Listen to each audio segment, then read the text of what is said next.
A letter for Adam. One day, a postman came to my village. The postman brought me a letter from my son, Saul. "Is your name Adam?" the postman asked. "Yes," I said. "I've got a letter for you." The postman read the envelope. "Adam of the village of Minta." "A letter for me? Who is it from?" I asked. The postman looked at the envelope again. "From Saul," he said. He gave me the letter and walked away. "Martha! Martha!" I called to my wife. "Come here! We have a letter from our son Saul!" Martha came out and looked at the letter. She was excited, but she was also worried. "A letter from Saul?" she said. "Is he alive and well?" "I'm going to find the school teacher. He can read the letter." There was no school 50 years ago, so I cannot read or write. I live in a small village. The only work is farming. My only son, Saul, left the village 2 years ago, and my 3 daughters are married. Saul is making a lot of money in a foreign country. Martha and the school teacher came back. A lot of other people came. Everyone wanted to hear my letter. The school teacher opened the envelope and read the letter. 20 Taylor Street, London E19, England, 16th of March. Dear Father, I am living in London. I have a job in a factory. The work is very hard. I often work at night, but the pay is good. I am well, and I live with people from my country. I am sending you £100 in this letter. This is for you and my mother. Love to you and mother, Saul. £100, I said to the school teacher. "You're wrong. It's a mistake." "No," the school teacher said. "I'm not wrong. It's not a mistake. Here is the money." And he gave me a piece of paper. "What is this?" I asked. "A money order," the school teacher said. "Go to Darpur. Take this money order to the post office in Darpur. The money order is worth £100. The post office official will give you the money."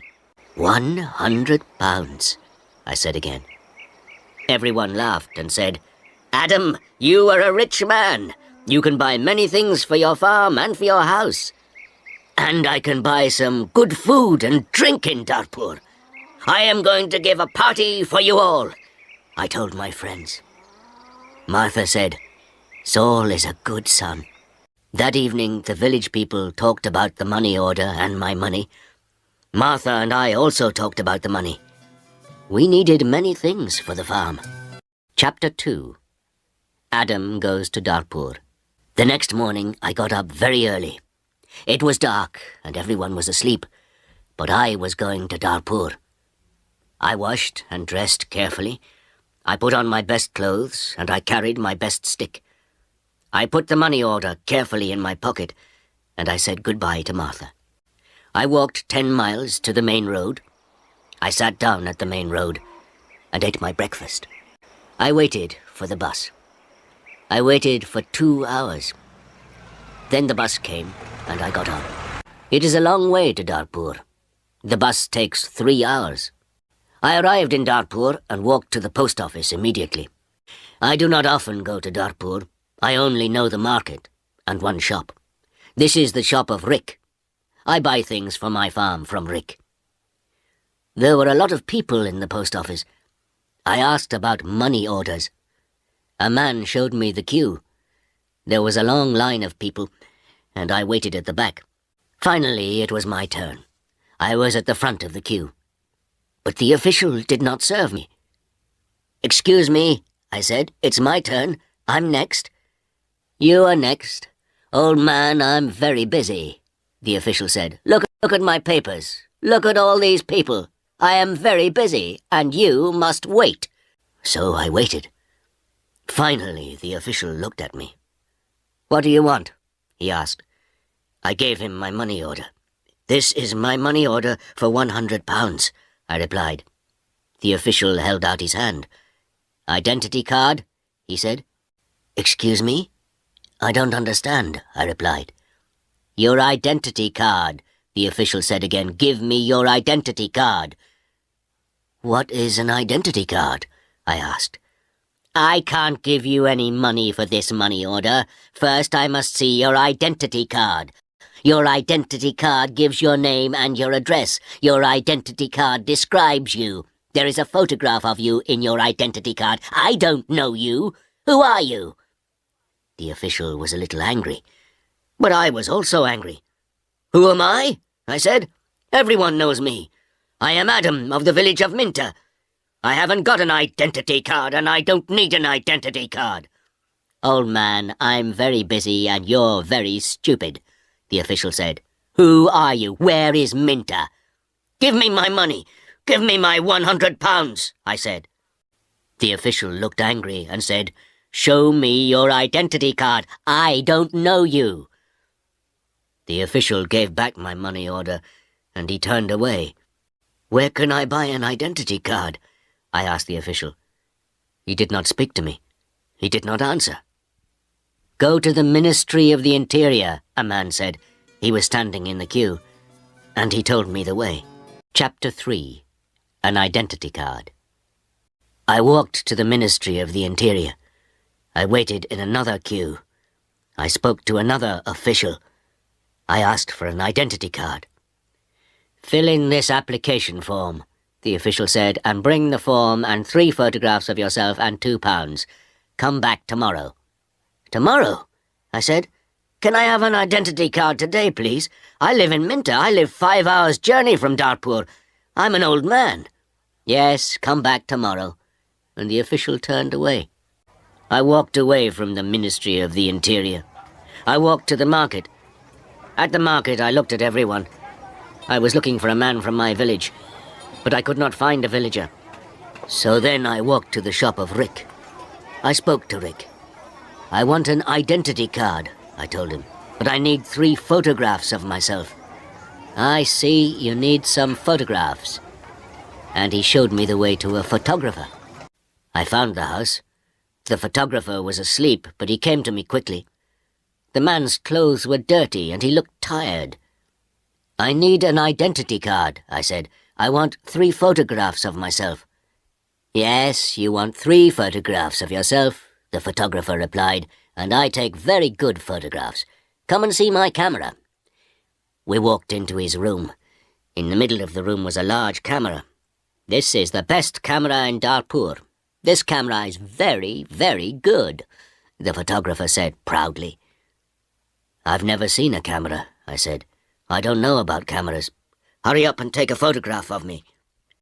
Please do not hurry me, old man, the photographer said. I am an artist. And he gave me a mirror and a comb. I don't want a mirror. I don't want a comb. Please take my photograph. I'm going to Minter this afternoon, and I'm in a hurry, I said. Yes, he said, but first the price. This is the best camera in Dartpur, and I'm the best photographer. 3 photographs will cost you £2.50. £2.50? And I laughed. £2.50, and pay me now, please, the photographer answered. I did not know the price of photographs. What could I do? Then the photographer said, You're an old man. For you, the price is £2. So I gave him the money, and he took the photographs. Come back tomorrow morning, he said. I want my 3 photographs now, immediately, I said. Don't be stupid, the photographer said. Photographs take 24 hours. Come back tomorrow. What could I do? So I said, Yes, tomorrow morning.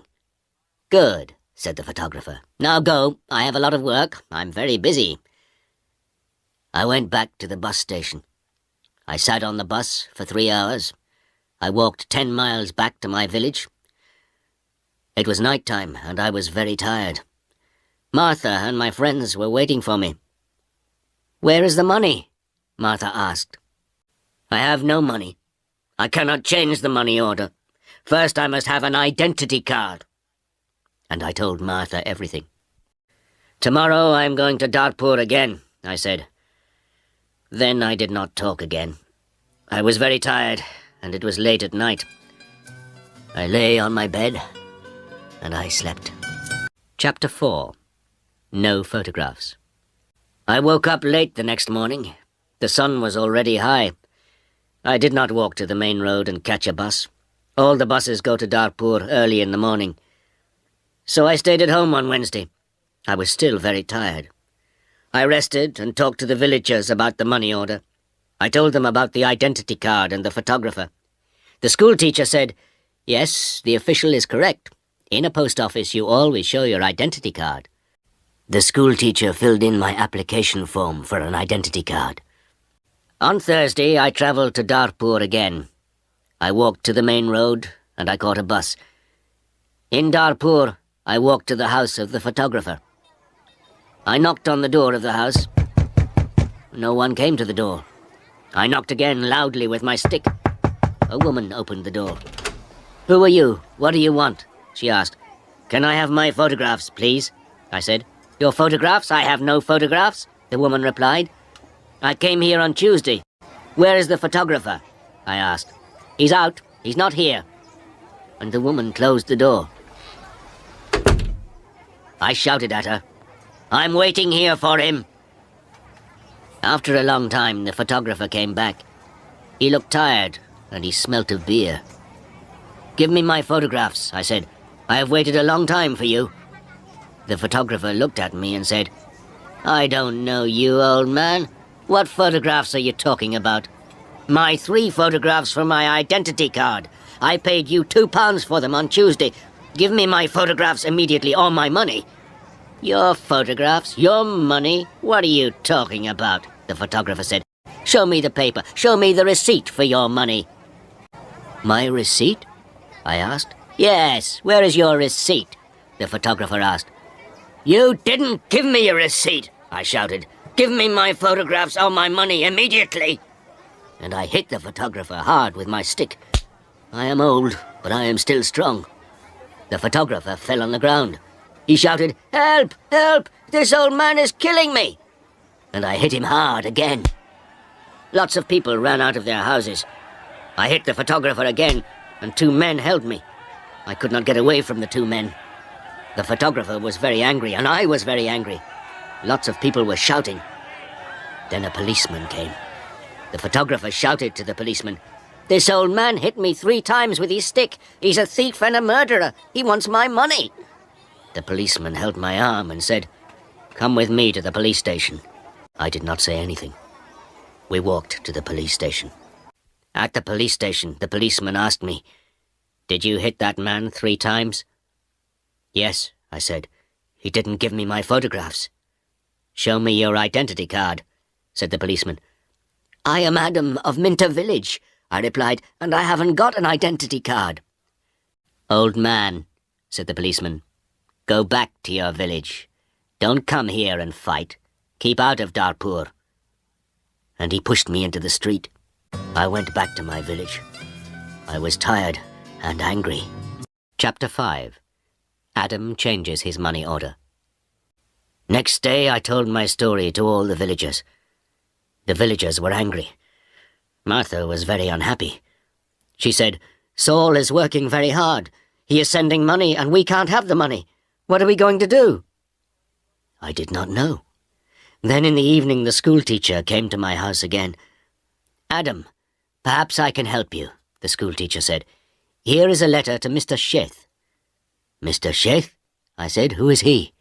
"He's an important man in Darpur, and he's a friend of my wife's cousin," replied the school teacher. "This letter is to Mr. Sheth. The letter is about your money order. Perhaps he can help you." I took the letter and thanked the school teacher. So I travelled to Darpur again on Saturday for the 3rd time. After a long time I found Mr. Sheth's house. The door was opened by a tall man. "Can I see Mr. Sheth?" I asked. "And who are you?" the tall man asked. "I have a letter for Mr. Sheth," I replied. "I see. Can I have the letter, please?" And the tall man held out his hand. "The letter is here," I said, and I took the letter out of my pocket. "But I must see Mr. Sheth." "Many people want to see Mr. Sheth," the tall man told me. He is a very busy man and a very important man. Mr. Sheth is not here at the moment, but give me your letter and Mr. Sheth will read it later. I gave the tall man the letter. Then I waited. Later, a large black car came, and a man went into the house. A long time later, the tall man opened the door again. "Come in now, please, and follow me," he said. I followed the tall man. We went into a large room with fine carpets and big chairs. Another man was in the room. He was drinking. "This is Mr. Sheth," said the tall man. "I am Adam of Minter Village," I replied. "Yes, I know," said Mr. Sheth. "Thank you for the letter. I hope I can help you. I like to help people. Please, sit down." Mr. Sheth smiled. His clothes were new and smart. "Thank you," I said. "Can I see the money order, please?" Mr. Sheth asked. I took the money order out of my pocket. By now, the money order was dirty and looked very old. I gave it to Mr. Sheth. "This money order is for £100, I said. "My son sent it from a foreign country." He folded the money order and looked at it. "You can't change this money order," he said. "This money order is not worth £100. This money order is worth nothing." "Worth nothing? Worthless?" I asked. Then Mr. Sheth looked at the money order again. "Yes, worthless. Your son does not understand about money orders. This money order is not correct for our country," Mr. Sheth said. Then he looked at the money order again and said, "And this money order is also old. It is out of date." I said nothing. Mr. Sheth gave me the money order back. Then Mr. Sheth smiled and said, "I am very sorry. You are an old man. You came a long way from your village. What can I give you to eat and drink?" I was not hungry. But Mr. Sheth went out of the room. Then he brought me some coffee and some cakes. I drank my coffee. "Old man," said Mr. Sheth, "I like to help people. I am a rich man. Give me your money order." I gave my money order to Mr. Sheth. "Yes, this money order is worthless," he said again, "but I am going to help you. I am going to change this money order for you. I am going to give you some money." Mr. Sheth went out of the room. I felt very happy again. After a few minutes, the tall man came into the room. He gave me an envelope. "This is from Mr. Sheth. You can go now," the tall man said. I went out of the house. I walked along the road to the bus station. I opened the envelope and I took out my money. I counted the money. It was £10.